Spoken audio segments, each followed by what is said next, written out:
What is going on, ladies and gentlemen? It is your boy Sean Spencer, one half of that dynamic duo that is Let's Talk Football. And you know what day it is, ladies and gentlemen. It's Wednesday. Happy Hump Day! And if it's Wednesday, I'm with my guy. In steamy South Carolina, Will Kramer.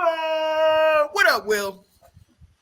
Now, you said steamy South Carolina. You know I'm wearing a hoodie today. I mean, we're having some beautiful weather. We're in the low 70s, so it's a little bit colder than it should be. But yeah, we're not quite steamy yet, but we will be. It won't be long. Hold up, it was 49 here today, and you talk about we're a little colder with 70s. Oh, I apologize. Right. I wish I could have that. I just took my jacket off. All right. Oh, you guys are actually in hoodie weather. I'm just wearing this because Whoa, what's going on? Yo, welcome to Washington Football Weekly. We appreciate you joining us, and we are here after the draft. No more mock drafts we'll be doing. No. The draft happens. We've seen who is here. And I mean, overall reaction, man. Like,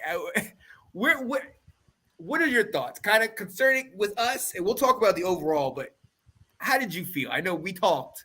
How did you feel at the end of the draft? Did you feel good? Did you feel, what did you think? A first feeling is relief.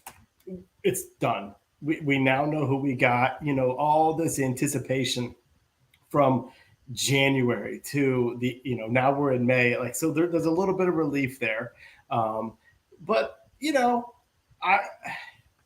I've taken a little bit more of a wait and see approach on drafts where, like, I'm going to find some things that I like. I'm going to find some things I didn't like. But overall, I'm going to, sort of be like, okay, so let's see in even a year or two where we're at with these guys and how impactful were they? Because, every year there's a team that wins the draft, and then you look 2-3 years later and you're like, oh, it didn't really turn out to much. And we've been that team before. Yeah.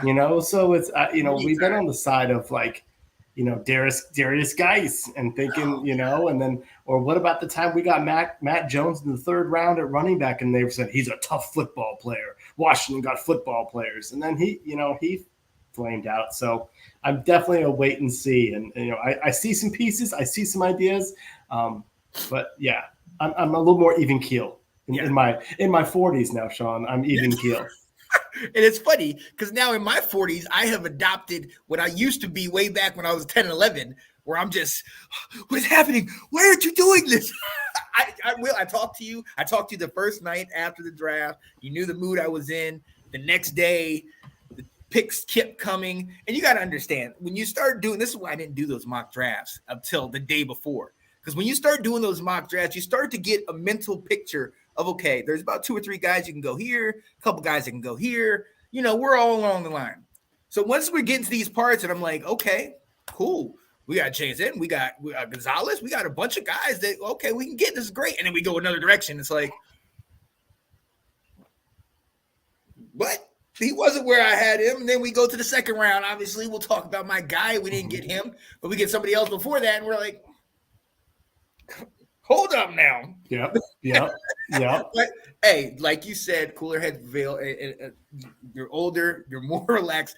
In hindsight, I realized that, like we've said, it's a crapshoot. You don't know, not even what picks teams will make, but you just don't know the direction teams are going. You know what I mean? Now, this year, I feel like, when coming into this next year, I'm looking at who's making the visits. I'm looking at, which guys are, really excited about being in-house and which guys aren't trying to be here. And just kind of like, also, you got to think about other teams. What are they going to do? Because some of those moves that were made just blew me away, because I'm sitting here thinking, dude, this guy's not going for another round or two. And then all of a sudden he's gone. So, let's get into that. Like, what were your overall thoughts of the entire draft? Like, picks, people, where'd they go? Like, what did you think?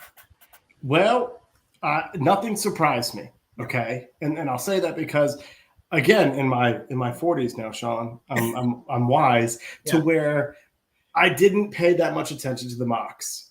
And because, and I didn't pay attention to what I flipped between ESPN and NFL Network thought was the next player that should be drafted. Yeah. Because just like you just said, we don't know what teams are on, what's on teams' boards. And what just because a player is good enough to be a first round pick, that doesn't mean, okay, this guy's a first round pick. Which team could he fall? Right. Let's put him. Whereas opposed to those teams get up there and say, we're going to draft for what we want or what we think we need, not just because, yes, that guy's a good player and he could fit with what we got. So nothing really surprised me. I mean, I honestly, there's some things where like I loved what the Texans did. Yeah. I don't love CJ Stroud, so I'm kind of like, gosh, like, was that the right move? But like, I love the idea of a cornerstone on defense and a cornerstone on offense. Like, what a great way to start, the franchise. I honestly, I hate saying this because he's one of our buds, in the family, but I don't know what Detroit's doing with some of their picks. Now I look back at their overall haul and go, okay, well, that's actually a pretty solid haul of players that can contribute. But like during the time, it's like the whole value versus did you need to? I mean, who drafts a running back and a linebacker in the first round? Right.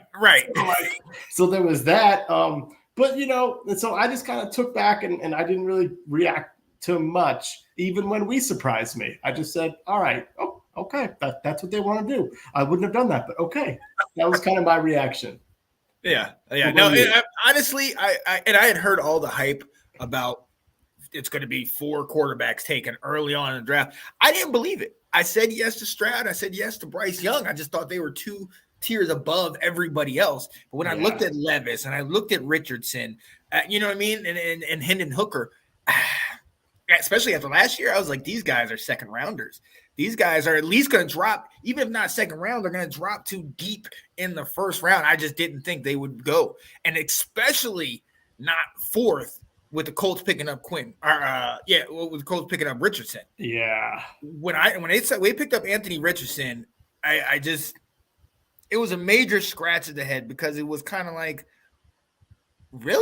I know. You know what I mean? And I've been trying to wrap my head around that one because, okay, maybe the running game and you and Jonathan Taylor, and because the weapons really haven't improved outside of Jonathan Taylor.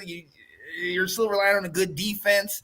It's just he's a developmental quarterback. He's not somebody that I'm putting all my eggs in that basket. So that really surprised me. But at the same time, hey, we'll see. They did need a quarterback.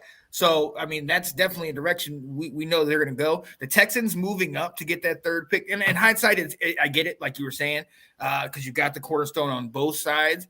But it's still that day you're just like, oh, and the Cardinals moving back and ended up getting the guy they needed. Right. It was kind of just, it makes you think like, okay, these guys, these guys are going for something.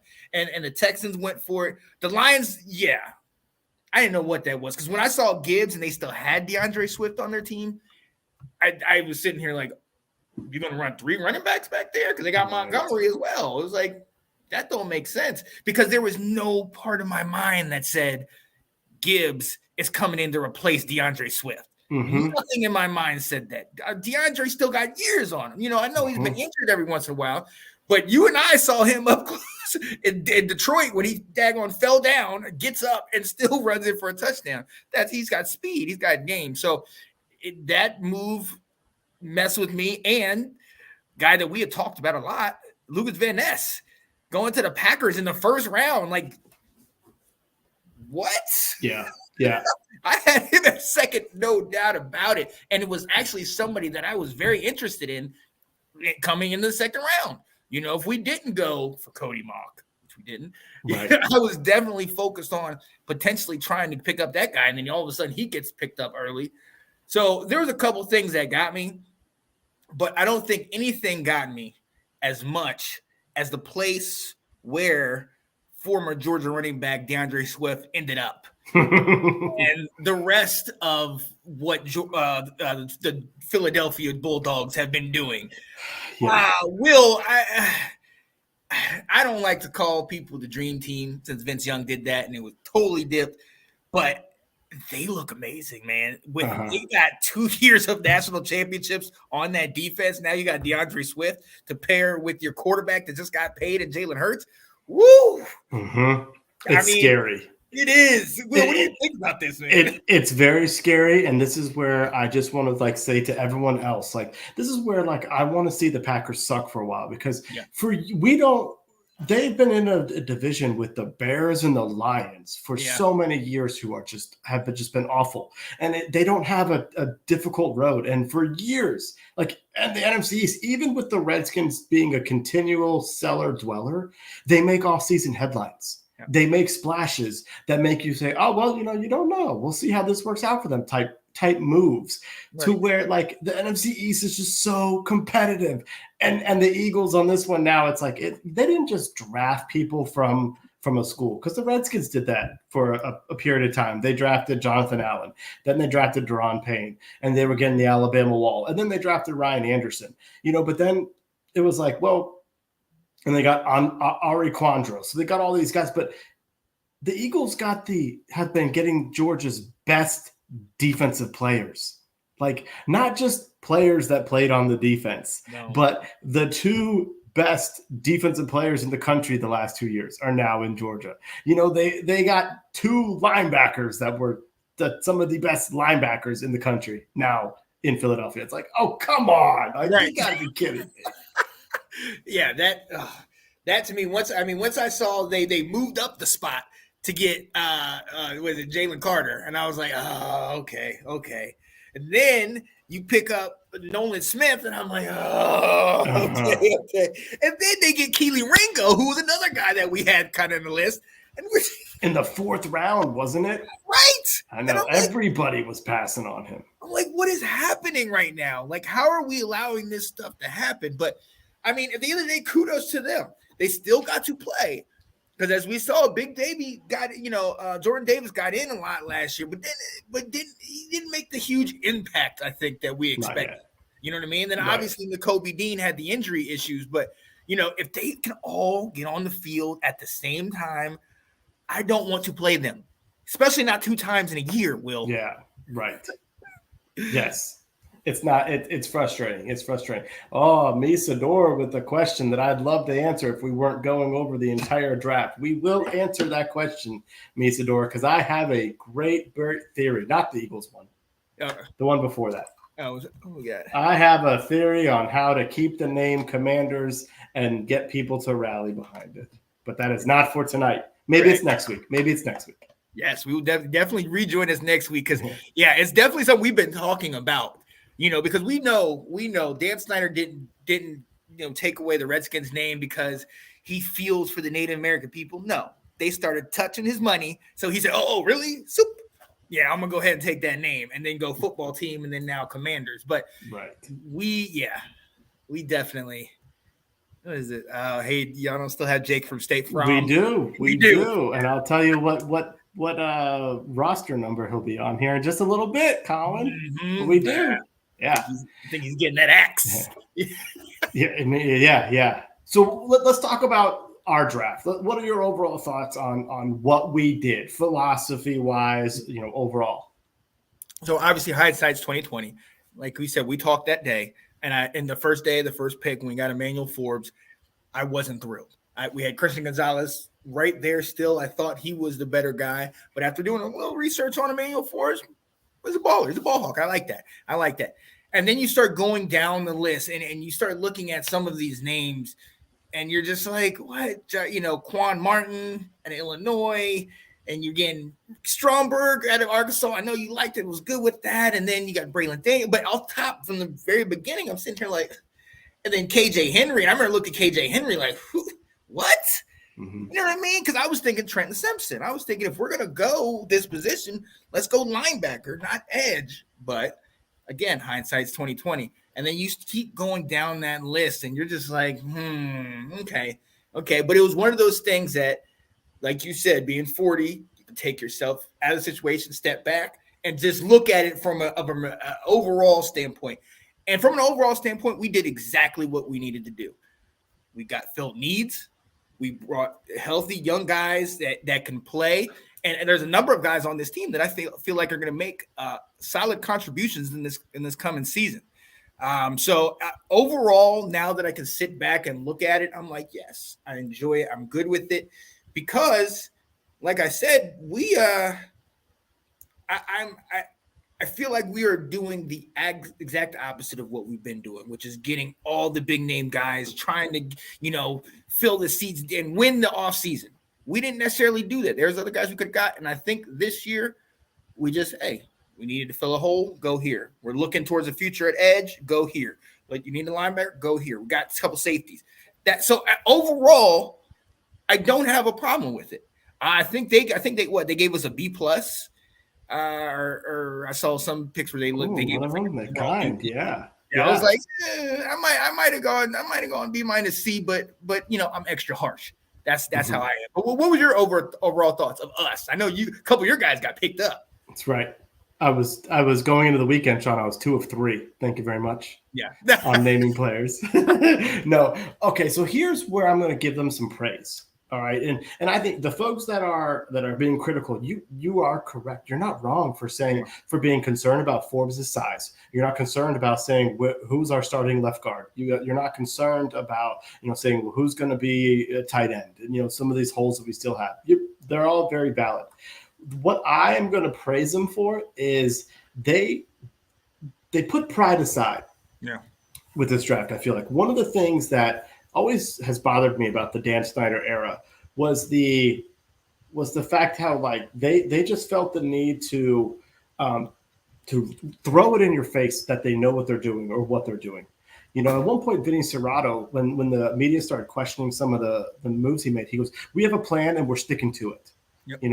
Like with the draft, like when they drafted 2 wide receivers and a tight end, in the second round, and they're like, "Really, that many offensive players?" And he's like, "We have a plan." And it's like you're not even being like open to it. And what I mean by why I think they put pride aside is we had a top 5 defense last year, statistically. Yeah. All right. But they also looked at this and you could say, well, let's shore up the offense and we're good to go. But they looked at their roster and said, okay, even with a top 5 defense, even in some categories were like top 3, they said there's things we could fix there to be even better, to be more dominant. Let's go do it. And one of those things was to get more depth at defensive back and to get playmakers at defensive back. And they attacked those with their first 2 picks. Mm-hmm. And so I like that. We talked about for the last couple of weeks, some of the things where we helped have that turnaround under Taylor Heineke was the defense started playing better. They got off the field on third downs, but then they also started making plays. Yeah. And, Kendall Fuller flipped the field. And I keep saying this about Forbes, and we need guys who can flip the field to give Sam Howell a shorter field to play on and not go 75 yards on drives every single time. So in that sense, I give them credit for saying we can enhance this good area position that we have. Let's go make it great. And they did that. The other thing is they spelled out what they wanted to do. Ron said it in January. We need to get younger at center. They got younger at center. He said we need to improve our offensive line depth. They improved the offensive line depth. So in that sense, they know some of where their holes were and they were filling it. And then the last thing, you and I talked about it is they don't care about what the board says. No. They identify a player. Now it's kind of boring that way where they kind of identify a player, but last year they traded back and got their guy. And Jahan Dotson, it worked out. This year they stayed pat most of the time. And they got some of the guys they really wanted. And so if that's the case, like the board, the heck with the board, if this is who you guys think are going to make the right selections to make us better, then I'm good with it. Yeah.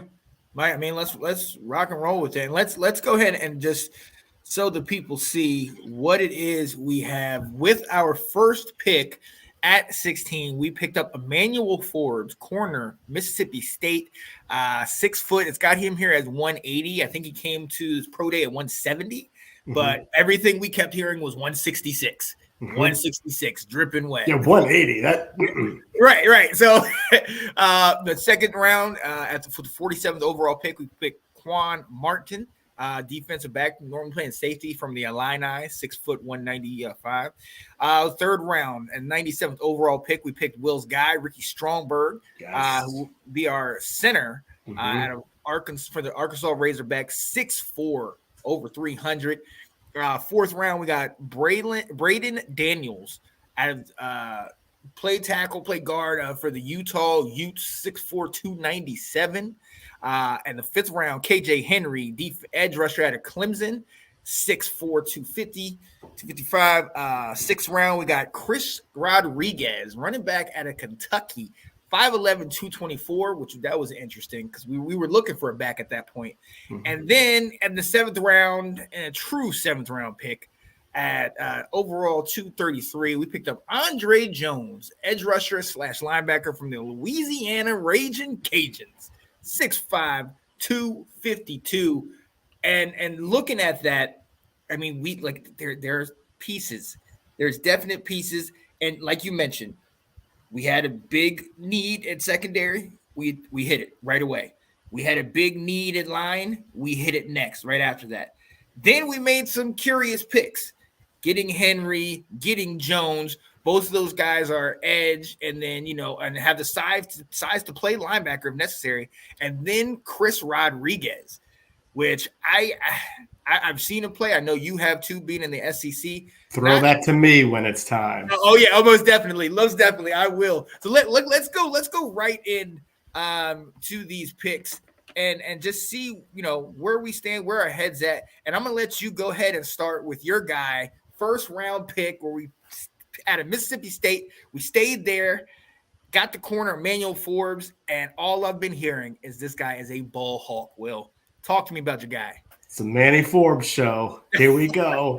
Well, this is what I'm most intrigued about. This is where does this spell out for the rest of the corners?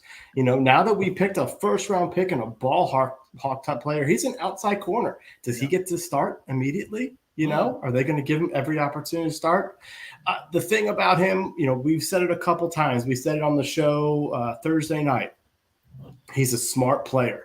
Yeah. He reads defense. He studies film. He has an idea of what plays are coming, what the formations are.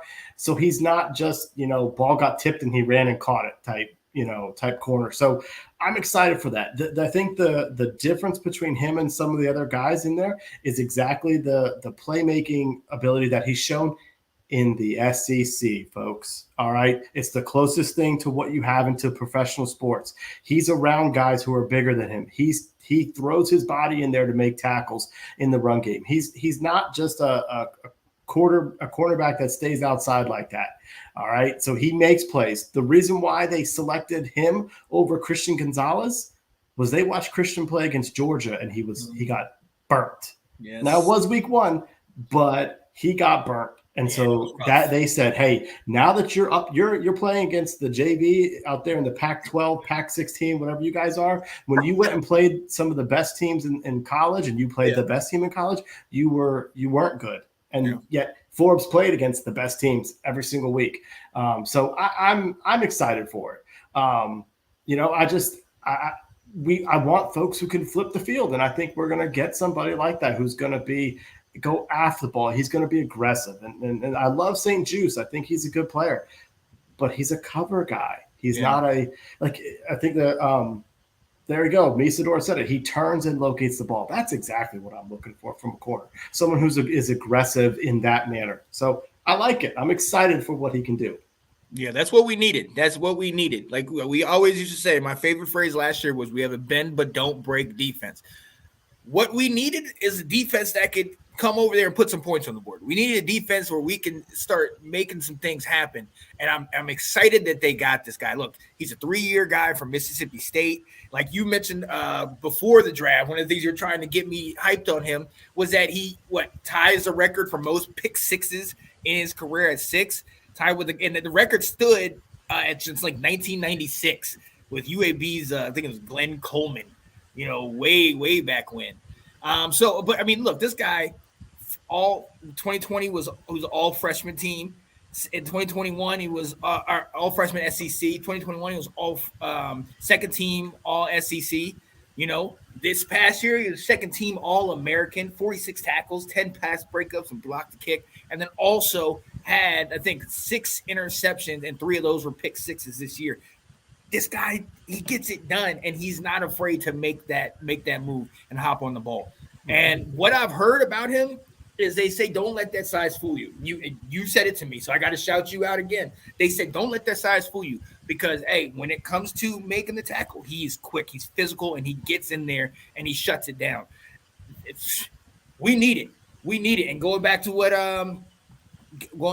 Anton said, I feel like Forbes and St. Juiced, there's a T in there, could possibly be a good duo back there. Hey, if St. Juice can stay healthy, and if we get Forbes to be, oh my goodness, yeah, that could be a great young duo, you know. But let's not count our chickens. I'm curious to see how he pairs with Fuller on the outside. Fuller's the guy who made plays last year. True. You know, he had 2 pick sixes for us. Yeah. So and look, we all know 4.3 speed, you know, 37.5 vert. You know what I mean? This guy has got explosiveness. He's quick. You know, he's what we need. And in hindsight, looking at that pick, I liked it. I think it was a good, solid pickup at a need, a big need that we had in the secondary. So I'm with it. I'm absolutely with it. Now let's go ahead and move on to the next one. Anton said I was kind of hoping Deonte Banks. Yeah. Mm-hmm. Oh yeah. I heard a lot of people.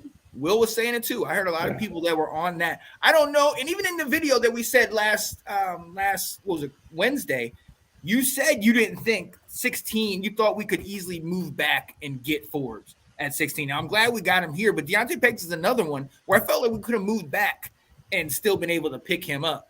You know what I mean? So can I address the move back thing? Go ahead. Can I say my annual thing? Yes. It takes 2 to tango. Yes, and they admitted it, that they were willing, that the phone wasn't ringing. So most important, there wasn't a player at 16 that someone else was saying, hey, we got to get up there. The way Pittsburgh was leaping, the Jets to go get a left tackle. So they were able to make that trade. Like, the last year when Olave was there, the Saints called Washington and said, are you willing to deal this? And Washington's like, we could go Olave, we could go Dotson. Sure, we'll back up. We'll let you get who you want. So that wasn't there. And so, yeah, absolutely. I'll agree with everyone that we might have been able to get Manny Forbes in the 20s, but we didn't get the opportunity. So they said, then we're going to get our guy. And it was perfect. And I loved seeing, Ron's video when they called, and Ron was saying, this is the guy we wanted. They said, if he's there at 16, we're good. This is who we want. And that makes a huge difference. When you're wanted on a team, yeah, I'll come play for you. And we've seen how some of the players love Ron Rivera. So that could be a solid move. I like that. Now, let's move on to another move that we'll talk about a little bit later that was a little controversial for me just because there was a guy that I was wanting that was still on the board. So flipping close. It's when I wish Dan would have came in there and said, I want him. That's it. All right, leave that, right? But look, again, another one, hindsight. This guy's a 4.4, ran a 4.440. He's a safety out of Illinois, 5th-year senior. In the day and age where we have guys leaving early, the NIL deals, trying to get out of there, this guy has stayed for 4 and then got that extra year, the COVID year, and all I hear about is he's aggressive. Especially on contact, especially in that running game. He's going downhill, and he's a sure tackler. What we absolutely need. High energy, tough-minded. You know what I mean? Like somebody that's very helpful in run support. You talk about Fuller. There's even McCain had some games where we brought them up to the line, and they're jumping, a little sweep play and shutting down that edge.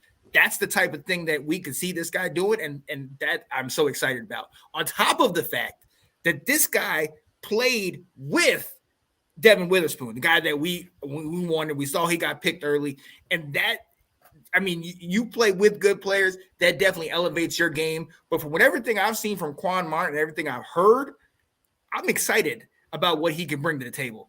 And getting him early is one of those things where it's like, dang, okay. Was this actually kind of almost a steal? Like, he's a really good player at this position. Excellent ball skills, especially when he's breaking on the route. So I'm excited about this in hindsight. Like I've talked to you about. What are your thoughts about this? And what were your thoughts that day? And notice we didn't do a show that day.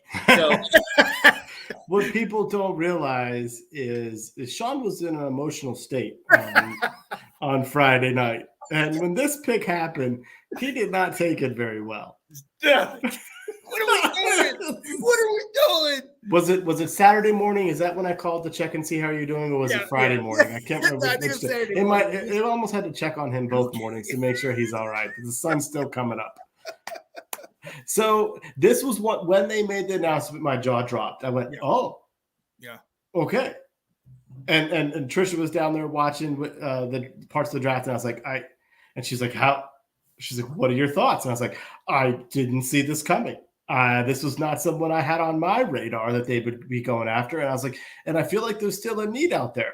Yeah. So what's interesting is our guy, John Keim, talked about it over the weekend. And he said he had heard that there was a player, and he wasn't told who, but there was a player that they really loved for the second round. They would consider trading up to get him, but they were worried, would he still be there? This was the guy. Wow. So they identified him pretty early as like, this is who we think is going to be a game changer for us, a difference maker, as well as who they got in the first round because of their favorite word, position flex. Yep. But also this is a guy, for all the people screaming that we didn't draft a linebacker for the second year in a row, here is your linebacker. For how they play their defense. This guy is going to be able to play the 3 safety role that Bobby McCain took left when he's no longer with us. So this guy, Quan Martin's going to come in and play that role. He can play the slot. We don't have a corner on the roster who can play a slot. We had Kendall Fuller, who did it as a rookie and played well, but he's been moved to the outside. So now you'd be asking him to essentially change a position. Does he want to do that? You've got someone who excels at it. He can play safety as well, so he's interchangeable, which is really helpful. One of the things they were concerned about Cam Curl is that because they had to always put him down in the box like a linebacker, that he started to break down, and he's had some injuries, some nicks last season. They want to use Quan Martin as a way to interchange with Cam Curl and move things around as well. And so we're essentially going to have 4 safeties that they want to rotate in, along with Derek Forrest and potentially Percy Butler. So this is like your linebacker pick. This is your shoring up the defense. And so in that matter, I think because of his versatility, and you said it, man, he came from a great Illinois defense. Like last year, I was like, man, how is Brett Bielema doing this? Are they really legit? They had 3 DBs who went in the top 3 rounds. Yeah. With Philly getting Sidney Brown, I think it was 3 rounds. I mean, they had a legit defense, and like you said, he was around other NFL top prospects playing. So this dude's a baller, and so this I'm excited about this pick. It was not what I was anticipating. No, but I'm excited about it afterwards. Now, I think what you said to me, I think one of and I don't know, I don't have the text right in front of me, but I think you did mention Buffalo nickel to me. And it was something I said, oh, okay, we can use that. Okay, Buffalo nickel kind of works. And then, and be honest, first and foremost, for a while, I had seen Jartavius Arden. I had seen him said we got Quan Martin. So when I looked, and I was like, no, we didn't. We got Jartavius Martin. Who are you? So I was confused for a second. I was like, what? Wait a minute, who did we get? And then I figured it out. And then once I saw this, and then, ladies and gentlemen, this is off topic, but with the 48th pick, the Tampa Bay Buccaneers selected Cody Mauch. Mm-hmm. And shout out to you, Anton, for watching, because my response was, what? What? I couldn't believe it. I could not. And so that obviously took some of the joy that I had out of the Martin pick, because I was so fixated on getting Cody Mauch, and I was so ready to get this guy. He could do this, he could do that, yada. But we did, and look, ain't no use of crying over spilled milk. So we have to move on to the pick that we did get. Talking position flex, we're talking just a position that we needed, and a position that I absolutely love, the O-line our compensatory selection that we got from the Colts in the third round, the 97th overall pick, Ricky Stromberg out of Arkansas. He's a Razorback, means he's a natural hog. Mm-hmm. And I'm starting to like this guy too. Will, what do you think about your boy? I mean, is he a 4 or 5 year starter at Arkansas? He came in, I think, he might have been a 3-star prospect, and he was good enough that he was a 4-star. Sorry, you might have just said that too. He moved over to guard as a freshman because they were like, we just got to get you on the field. Yeah. We got to get you out there. And then he took over at center. I'm really excited for this. I recognize that South Carolina is not the cream of the crop of the SEC. I'm fully aware of that. But I saw Arkansas play South Carolina, and I'm like, who is this quarterback for Arkansas? How is he running all over people? Yeah. And they literally just shoved that South Carolina defense back during that game, like for the tune of 40-some points. And that one of the guys from South Carolina got picked in the top of the 4th round, Zach Pickens. So there was an NFL talent there, a top 65 pick. Was just getting manhandled by this Arkansas offensive line. So I was like, who are these guys? They're a bunch of man-childs out here. And so I love this. And I love it because I think next year we have ability to create some roster flexibility when we have some expensive payments next year. And I know we just picked up Nick Gates to be our center, but in a year we can be like, you're out.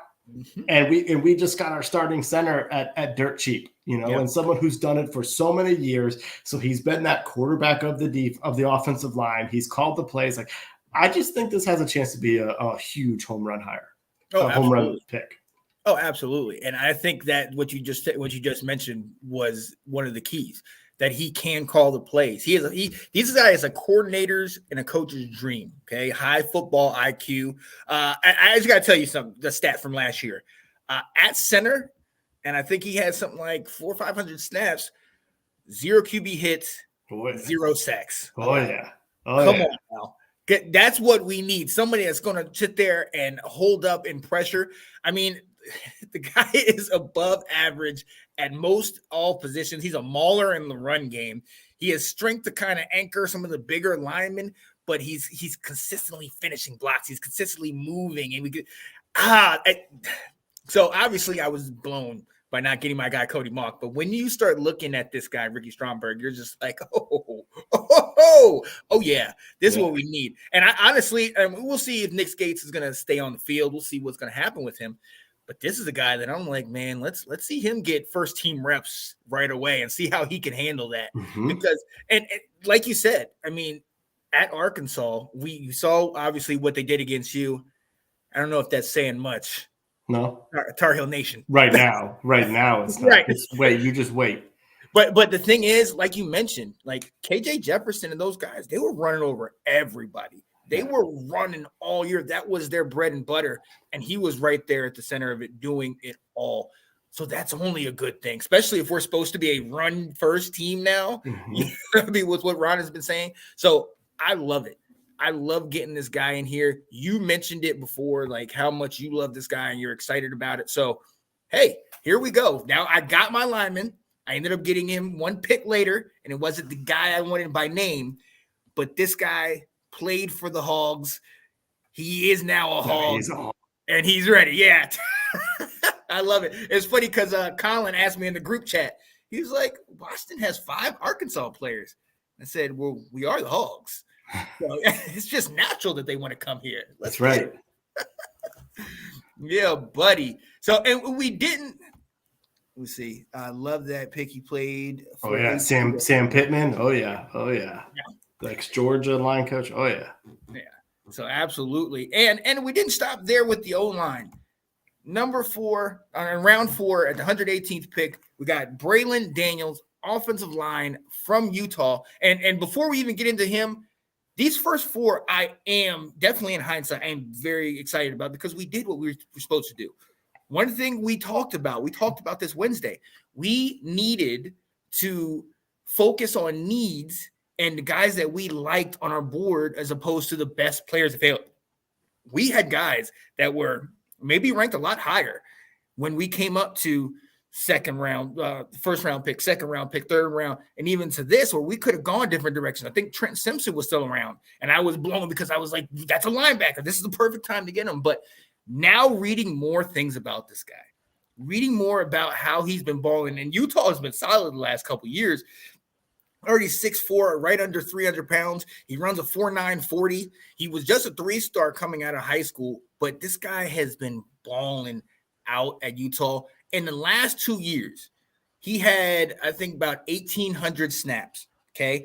17 games, only 2 total quarterback hits, and I think 1 sack.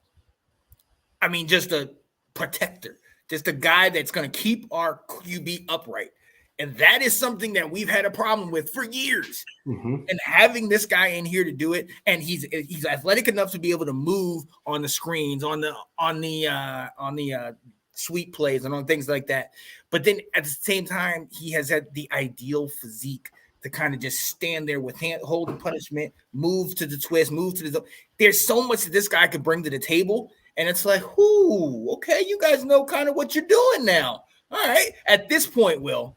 I scrapped my little paper sheet that I was marking things off because I thought I knew something. And I threw that away at this point. Yeah, that's best. I don't know what we're doing. Yep. What do you think of this guy, man? Yeah, no, I'm excited for it. I'm just excited for the fact of just building depth. Is the fact that if we've had so many times our offensive line has gotten hit and we've had to go to our second level, and having someone as a developmental piece, I think is great.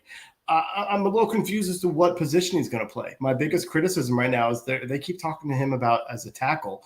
And when you listen to some scouts talking about him, they say, well, his footwork is the biggest challenge for him right now. At tackle, he wouldn't be able to keep up with the players of with the speed or the power as a tackle. And we're coming out there saying, yeah, we see him as a tackle. We're thinking we're going to develop him as a tackle. So that's my only little bit concern, where some people say he probably has a faster route to getting on the field if you slide him inside. But even the fact that he's got a little bit of, positional flex out there. So, as a backup offensive lineman, I'm okay with positional flex. I don't really need my starters to have all that. I want them to be good at one thing and not just like okay at a lot of things. But I like that in the backups, and it's just more depth. And because we have seen multiple times for many seasons when injuries along the offensive line have derailed our season. Yeah. And so getting some folks who they can start coaching up, I think is a good thing. So not knowing a whole lot about this guy for me is more like philosophical. All right, offensive lineman in the 4th round, I like it. Right. And actually, as a matter of fact, one of the last things you said is that this guy can be coached up. That's one of the things that I saw and I kept seeing about him, is that he's coachable, which is huge. You need that. You need a guy, especially that if he's got position flex, you need him to be starting to figure out those different positions or be willing to move to another spot, because we know that a lot of guys come in and they're fixed at this. They're fixed at I can only do one thing. But you've mentioned it. We've talked about it the whole time. Position flex is absolutely a necessity. Mm-hmm. And we'll see what this guy could bring to the table. But it gives us more options and more young options. And that I love. Now, when we moved past this, however, I have to be honest with you. I didn't. Oh, wait a minute. Let me see what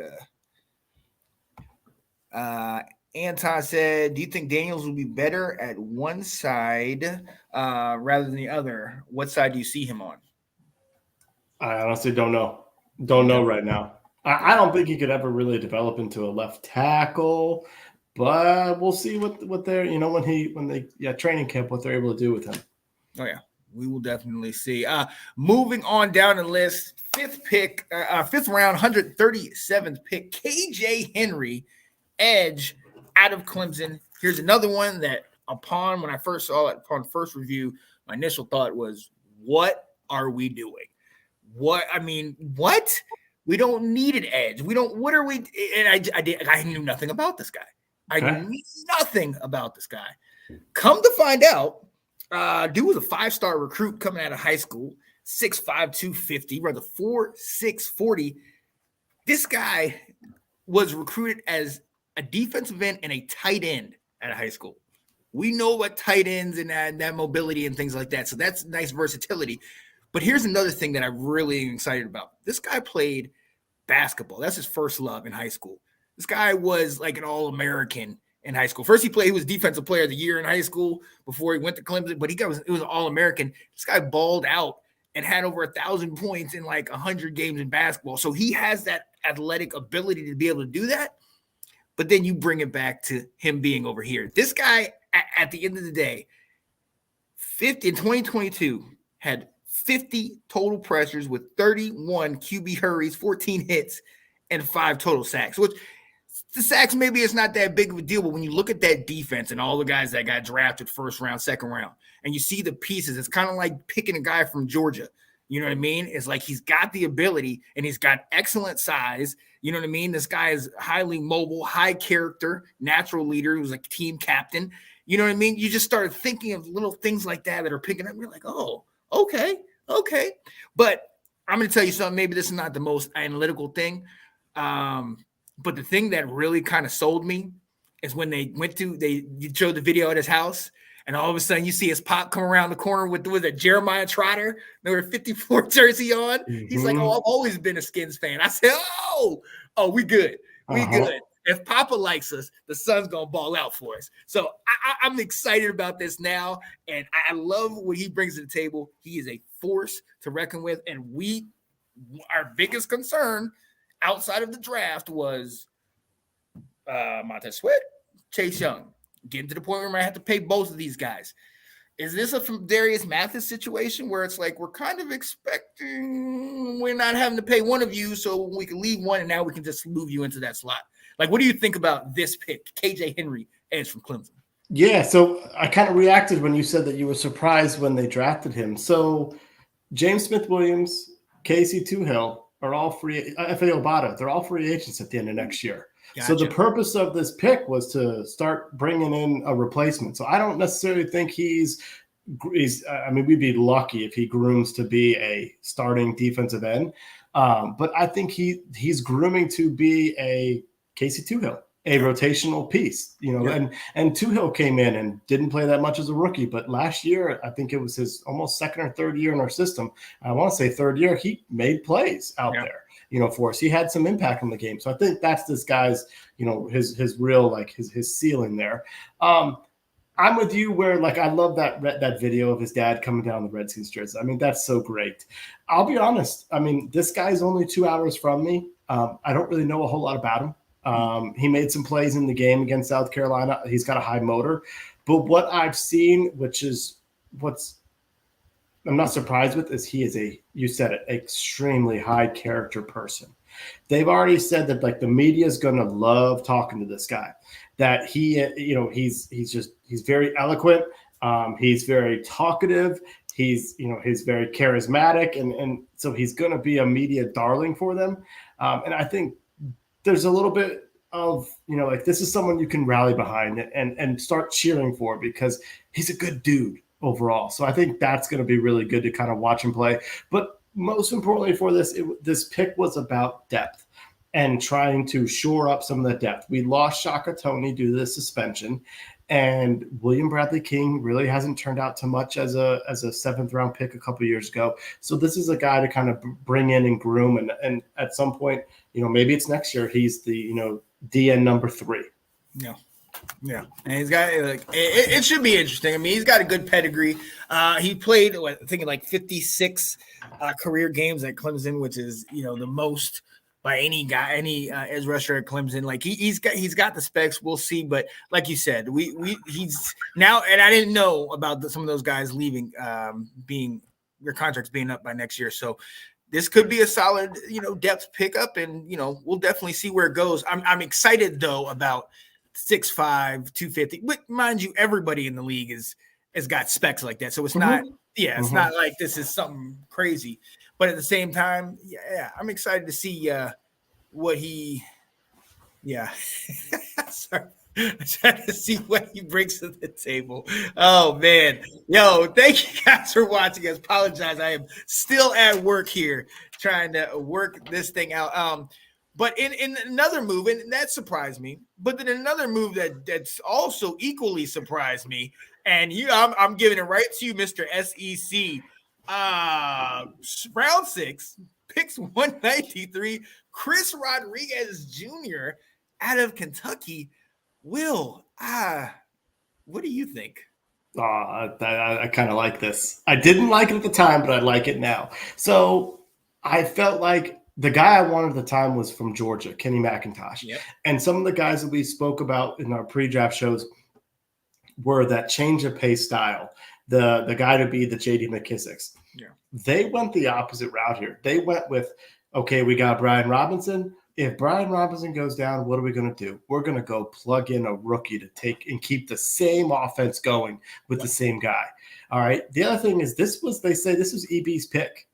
And don't forget, the Chiefs discovered Isaiah Pacheco in the 7th round last year. Yeah. So if whatever Bieniemy's trying to do with the offense that we don't quite know right now, but he sees this guy can be a fit, I like that. Okay. They also said that they've said, well, Antonio Gibson can do the third down stuff, which getting him out on the field is never a bad thing. And if you got Gibson out there doing not just third down stuff, but also on second down, you don't know a little bit about what we're going to do on second down or third down. Whereas like when McKissic was in there, he wasn't running the ball much, so it's like, okay, it's going to be exactly. Gibson can be that new McKissic role, but also be out there before and after the play too. It's not just he's in there to pass block or catch a swing pass. It could be a part of the same dynamics. So the plays that you run on first or second down, you can run on third down because you have the same guy in there. I like Rodriguez in college. I really liked him. The only times that he wasn't being productive, in my opinion, from what I can see, is when he wasn't playing because he got hurt. I think he might have gotten suspended for a little bit. Suspended the first 4 games this year. Yeah, so when he wasn't playing, that was when he wasn't being productive. That was abs, by the way. Oh, was? Okay, yeah. Excellent. It's a good point. Oh, yeah, there he goes. There he is. And I actually felt in the last couple of years, Kentucky's gotten really good. Mm-hmm. And if they were playing anywhere other than the SEC, they'd be a perennial 10-win team. That's how good they've gotten. They're churning people into the league.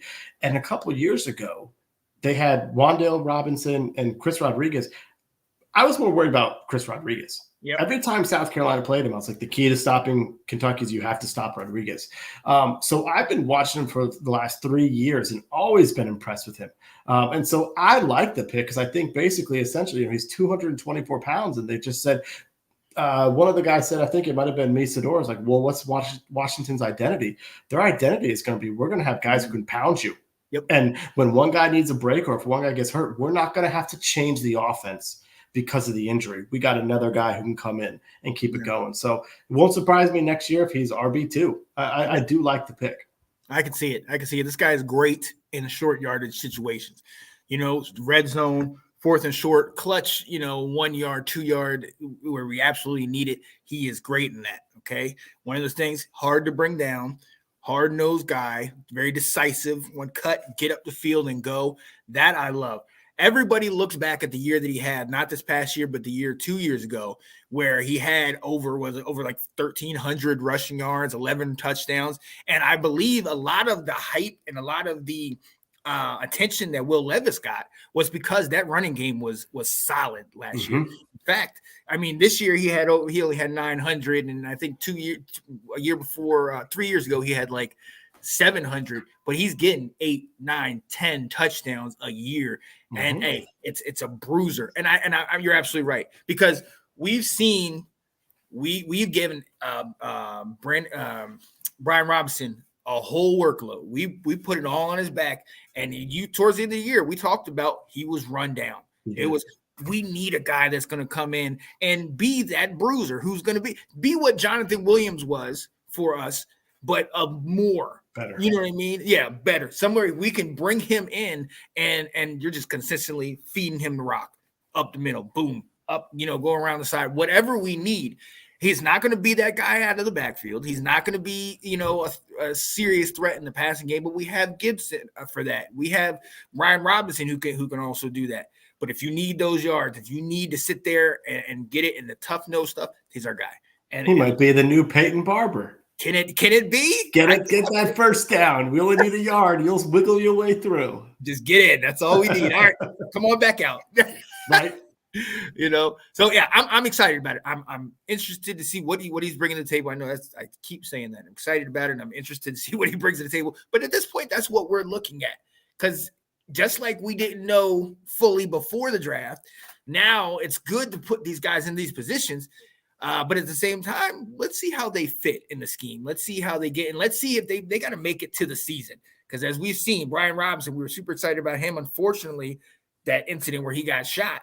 But then that's 4 or 5 games earlier in that year that you think, well, shoot, if we had him, maybe we don't go 1-4. Maybe we're 2-3 or 3-3. Maybe we're something better. You know what I mean? So, but yeah, I like it. I like it. I know how you feel. I'm surprised what you said because you've seen him up close and personal. But he is a solid back, and we've seen those first 4 games this year. Will Levis didn't look that great. And he didn't have Rodriguez running the ball. So, so there is that pick, which is interesting. I still, at that point, Keaton Mitchell was available. I wanted him. Deuce Vaughn went to the daggone Dallas Cowboys. That video is so cool, though. That was. Okay, so this is the only positive thing I will say about him. That video, knowing that his dad was on the team and his dad made the call, that – I ain't gonna lie, I got a little choked up. Oh yeah, like, that's what's up, man. I like that.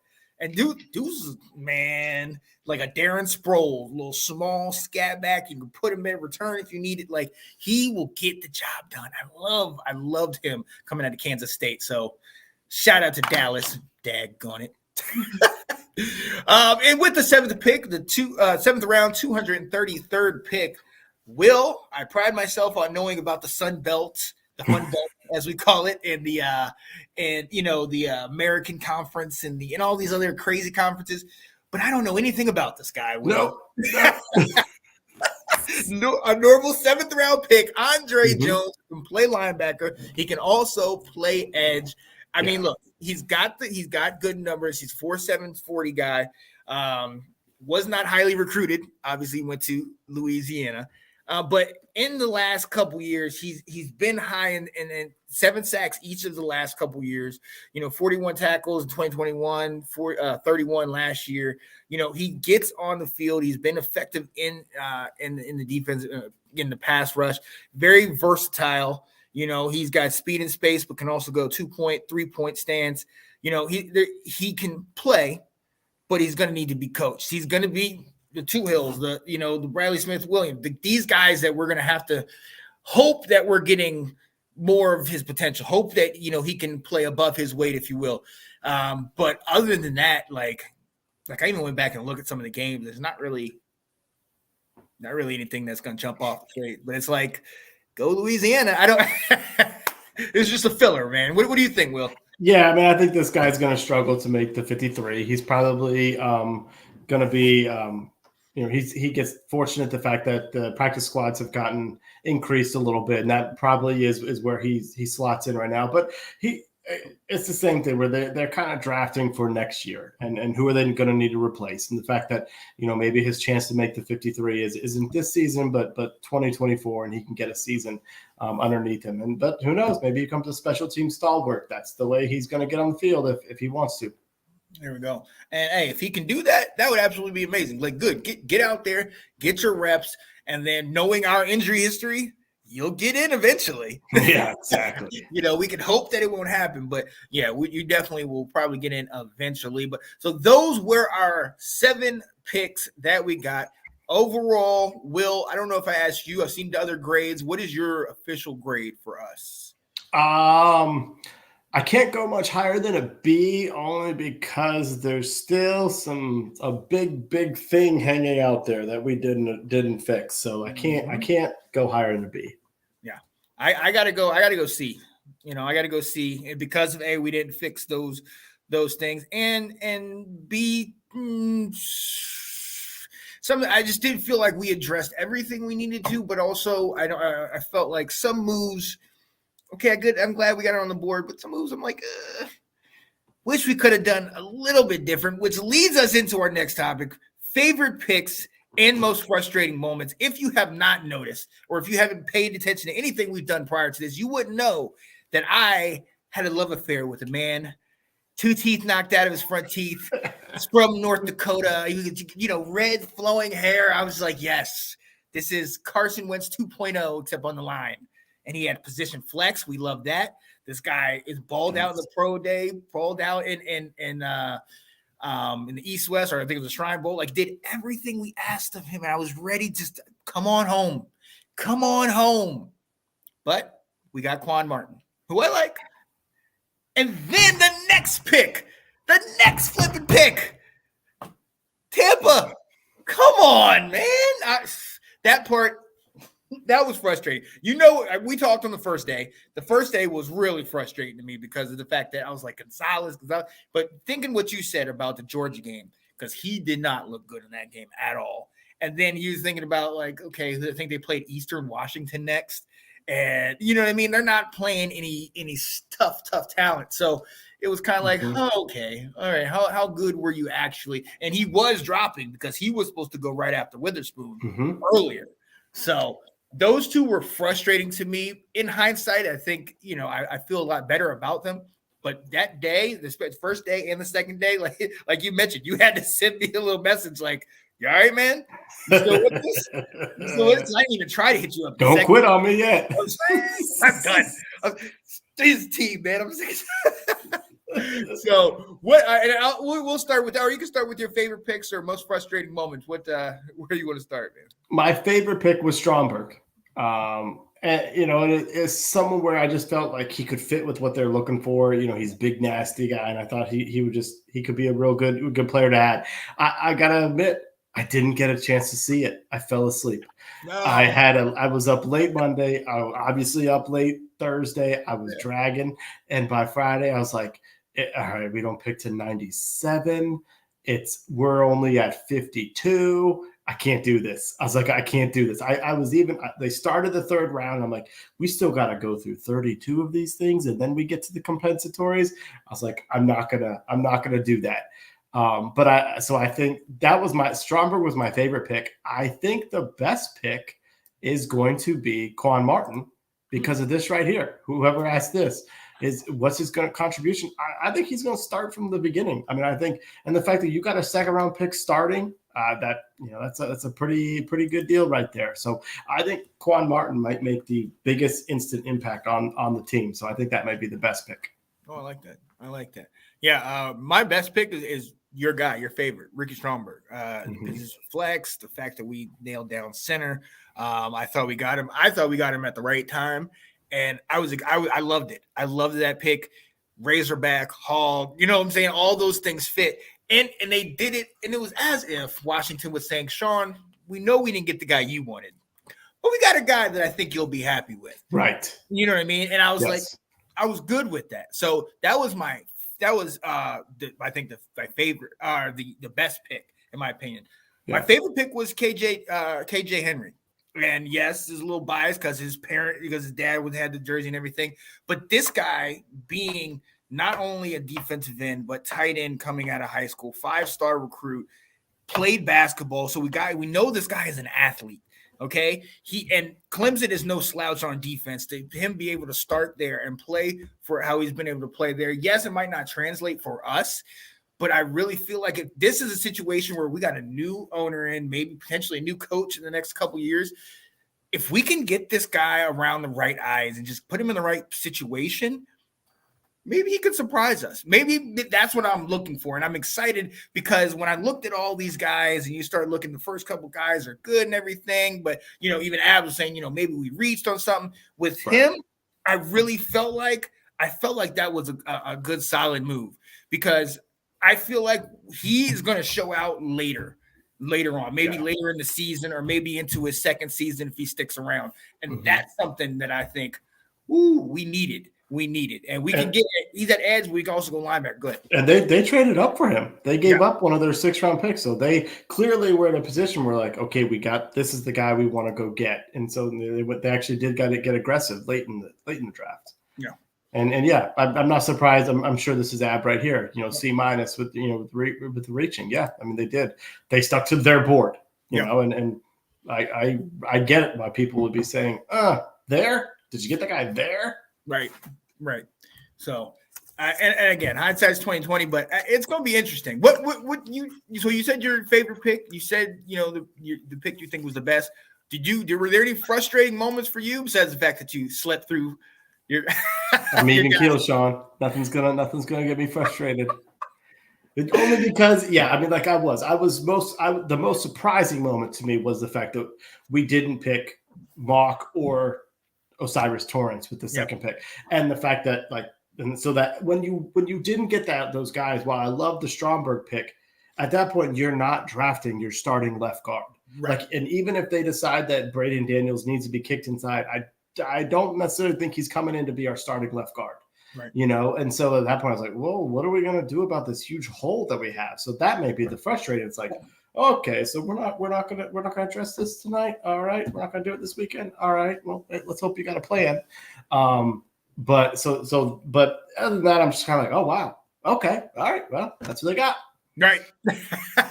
And it was underwhelming at times. That's one of the things where you're like, I feel like we could have done better.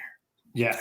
You know what I mean? I'm just going to go back to how we felt this way about Jahan Dotson. Many people, we felt this way about Brian Robinson. Very true. Really, a running back in the third round. Then people saw him run in preseason and go, we got ourselves a running back. Right. Because we did. And it's funny because I did go back and look at some of those clips that we did from last year and how we got on Jahan Dotson. You know what I mean? How we got on Brian Robinson. It was just like, woo, hindsight, man. It's 2020, but we let loose on those guys. And we didn't think that was we thought it was too early, a true reach to get Brian Robinson last year. Yeah. And you know what I mean? So this, all things considered, I think, you know, exception to Andre Jones, which I still don't know who that guy is. Yeah. But everything else I thought hit. I thought we did what we needed to do, and going along our board, I was with that. I liked it. Mm-hmm. I absolutely liked it. But now we weren't necessarily finished. As we know, a couple years back after the draft, we were able to pick up Jarrett Patterson out of Buffalo. Had some solid years. Look, he gets in where he fits, especially with the injuries towards the end of this year. He was able to get in and get some reps. Who knows what's going to happen after this? But we did pick up some undrafted free agents. And with that, we want to ask, do any of these guys have roster potential? Now, I'm going to name some of the list. There was 12 guys that we got. Wide receiver Casimir Allen, wide receiver Zion Bowers, O-lineman Mason Brooks, QB Tim DeMorat, safety Xavier Henderson from Michigan State, defensive end Joshua Pryor, wide receiver Jalen Sample, safety Kendall Smith, corner DJ Sturgis, wide receiver Mitchell Tinsley, wide receiver Brayson Tremaine, and corner Nick Whiteside. And Will, I have to ask you, are any of these guys going to make the team? Yes, two of them. Yeah, let me quickly see if this one guy is Minnesota State. Okay, that's what I thought. All right, so Casimir Allen, I think, is going to make the team. And what's that wide receiver? Our sixth wide receiver's name? Who's it? That came from that was Zach Wilson's. Dax Milne. Dax Milne, you're out. Oh, yeah. We got ourselves a kick returner right here, a punt returner. Casimir Allen can fly. Okay. And he's also can be a gadget player. So, you know, the fact that if Curtis Samuel gets hurt a little bit, Casimir Allen can play some of those roles. So I think he's going to be exciting to watch in the preseason. Mason Brooks, I don't know if he's going to make this roster, but we gave him a contract. Like, it wasn't just we're inviting you to camp. We signed him. He was given a signing bonus. Oh, wow. To come play for us. So they saw something in him. I think was that whoever asked one of the is a kick returner. That's what Casimir Allen can do. So I think that's his path to making the team. He's going to be a gadget player, but he's a returner. So that makes me excited. I'm excited to watch the wide receiver Jalen Sample out of Minnesota State. Tall kid, big body. So this could be a Cam Sims replacement. Maybe he doesn't make the roster, but he could be practice squad. But the wide receiver that I think is going to make the roster is Mitchell Tinsley from Penn State. Yep. I think he's gonna push, to be probably the wide receiver 5. Mm-hmm. And I mean, you might have a chance with the fact that they didn't draft a quarterback. You might have a chance to put 13, 14 offensive linemen on our 53 here, Sean, because if we only take 5 wide receivers and we only take 2 quarterbacks, you're opening up spots for your linemen. Bring them. Let's go. Bring more Hawks. Mm-hmm. No, I love that. Mitchell Tinsley out of Penn State. He transferred to Penn State after this year. He used to be at Western Kentucky. And Western Kentucky, those of you who don't know, 2 years ago in 2021, they had Bailey Zappi. Bailey Zappi threw for over, I think, 60 touchdowns, almost 6,000 passing yards, like broke records. This guy was one of his star wide receivers, had over 80 receptions, 1,400 yards, and 14 touchdowns. And the biggest thing about this guy is each of the 2 years he played over there in Western Kentucky, and then the one he played at Penn State, he had an average of above, once a quarterback targeted him and continued to target him, the quarterback's QBR went up to, it was like above 100. He's a good wide receiver, 4'6", so he's not the blazing speed, but at the same time, he's a run threat after he catches the ball, great vision, and can be a kick returner. Now, he might not have the speed that Kazmir Allen has, but the guy has the ability. And then on top of that, Penn State, connection, Jahan Dotson. You know what I mean? Bring in some of these guys that kind of know each other. Even though there might be a year difference, you're still in-house. And you know Jahan. It's a system, it's coaching, yeah. Right. So I love that he brings that to the table for me. Mason Brooks was another one. He's another guy that transferred. He was also at Western Kentucky. That was on that team with Bailey Zappi a couple years back, but transferred to Ole Miss. I mean, he's a guard, but also plays tackle. You know what I mean? Last year, I'm not mistaken, last year he had no hurries, no QB hits, no sacks in his year at Ole Miss playing guard. You know what I mean? And only had, I believe, like 4 or 5 total in the 2 or 3 years that he was playing tackle at Western Kentucky. Now, Western Kentucky had that kind of air raid offense, so they were getting the ball out quick. Yeah. And, obviously you see how many yards they had and everything, but I love what he brings to the table, potentially getting him out there. And like you said, they gave him a contract. Depth is absolutely what we need, but I want to see if he can, work himself out on the roster. Let's see if he can get there. And not to get ahead of us, but you talked about positions that we did not fill, things that we didn't address in the draft. I think this could be one of the positions that, I don't know, maybe this will be a great third string or even let's get Mr. Jake from State Farm out of here. With Tim DeMorat, baby. Tim DeMorat. Now, I know he played at Fordham, okay? So people are like, it's not even big name ball. Don't worry about that, okay? Bailey Zappi, we saw what he did at Western Kentucky. Tim DeMorat had almost 5,000 passing yards this last year. 56 touchdowns, 10 interceptions, 65% passing completion percentage, average 10 yards a pop. I mean, this guy balled out again at Fordham. So we got to take it with a grain of salt. But I mean, if we're talking about a guy that's going to come here at number 3 or potentially, be on a practice squad and just sit there and hold the clipboard, hey, it helps that he has great stats. It helps that he can sling the ball around. One of the things they were talking about, he's got a live arm, very accurate, reads and reacts, to things, great awareness. So if a guy can ball, he can ball. So there's something they might have seen in him that, hey, let's see if we give that a shot. And then last guy, Xavier Henderson. I have more issues with him than positives about it. He can play for us at safety, but he's real stiff.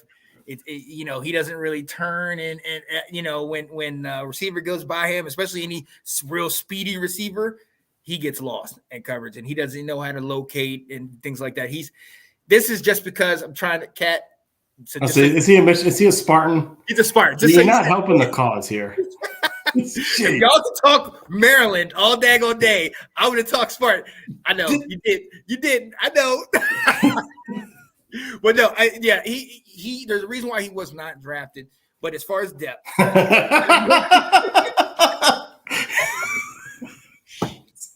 The reason why it's not drafted. Realistic, all right?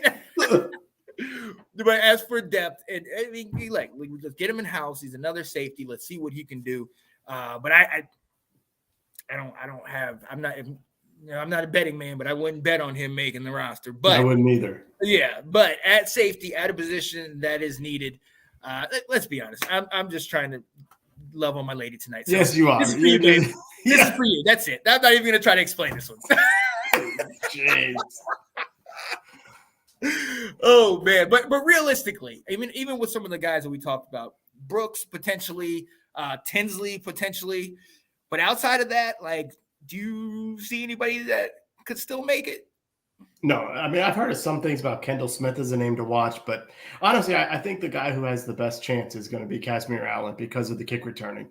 I mean, because Dax Milne, I forgot his name. I mean, what has he brought in the team in 2 years? You know, nothing. Yeah. 2.3 kick return average. Does a good job with fair catches. Yeah. Let's get it. Yo, so we did make a couple moves, but there are still holes. And we've discussed this, we've talked about it. And look, let's talk about this. What holes do we still have to fill? You know? A huge one. Yeah.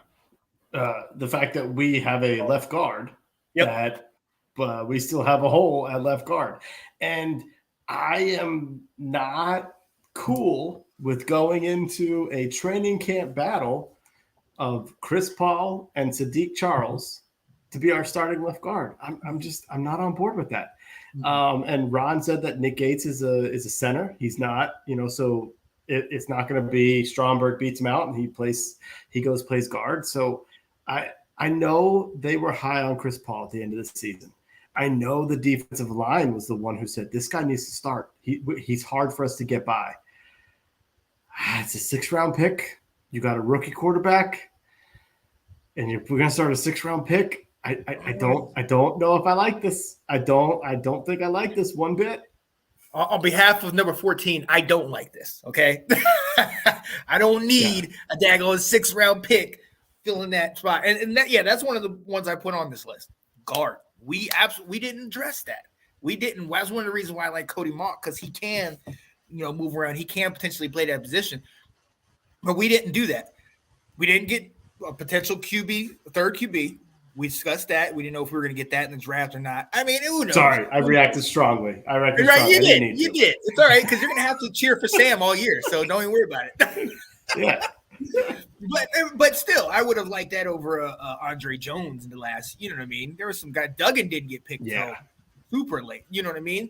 A playmaking tight end. Obviously, we didn't go for the Michael Mayers or Dalton Kincaids or anything like that. But Luke Shoemaker out of Michigan was still around later on in the draft. We could have got some of these guys, but didn't he go in the 2nd round to Dallas? Kincaid did, right? Did. No, Kincaid was the 1st-round pick. I think that Michigan dude went in the 2nd round to Dallas. They can have him. He could have. Yeah. He could have. Well, we didn't get that. We didn't fill that part. Yeah. Guard, obviously. Told you. Yeah, you knew it. I told you they were not going to go tight end. So I was Mr. like, Michael Mayer at 16. Still there. He's still there. So technically there was 3 picks. It was Gonzalez, which I'm fine with now, but Mock and Mayer. I wanted them. All right. You saw when we did that little, what's your option at 13? We each gave, or at 16, and we each gave 3 picks. My third was a trade because I was one or the other. Now you see why I was going through what I was going through. All right. Linebacker. I don't think we fully addressed that, which we never seem to do. And I put a question mark by this kicker. Huh?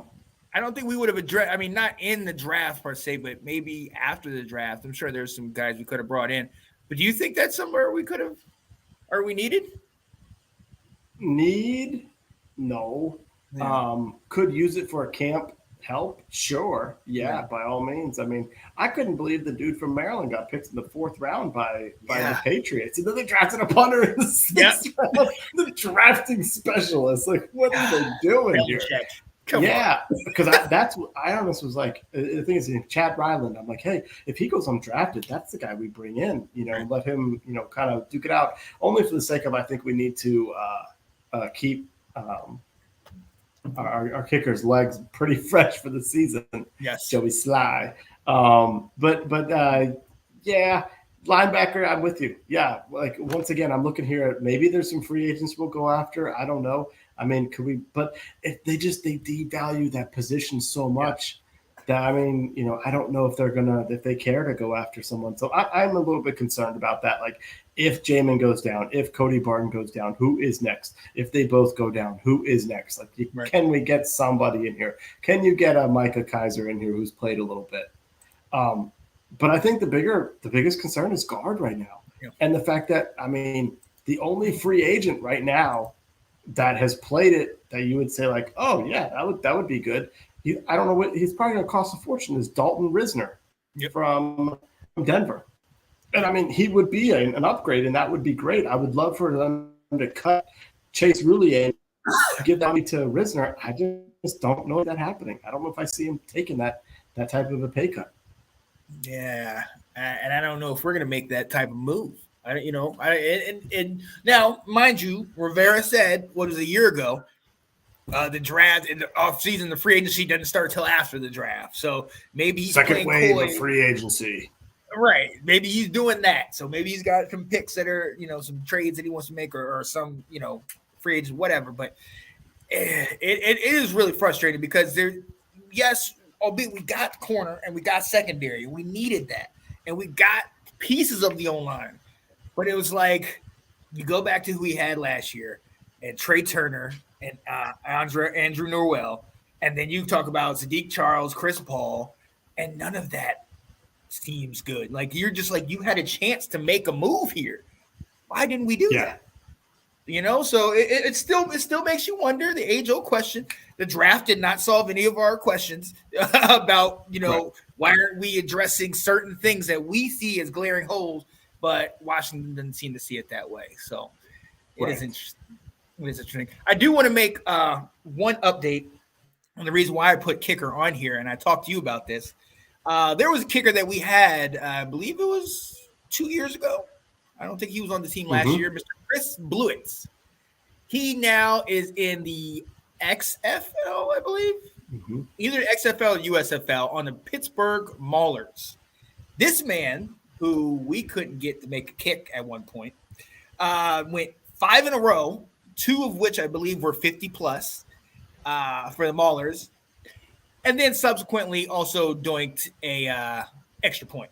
So just as quickly as I was ready to tell you, dang, look at him. Now he's dominating. And it was like, yeah, it's an extra point. You still blew it. You're still blew it. Wasn't Blewett the one who kept getting his kicks blocked? He had a couple because they were low. 2 of them blocked. Yeah. He had low line drives. Oh, man. Well, at least he is not doing that much better. Right. Good.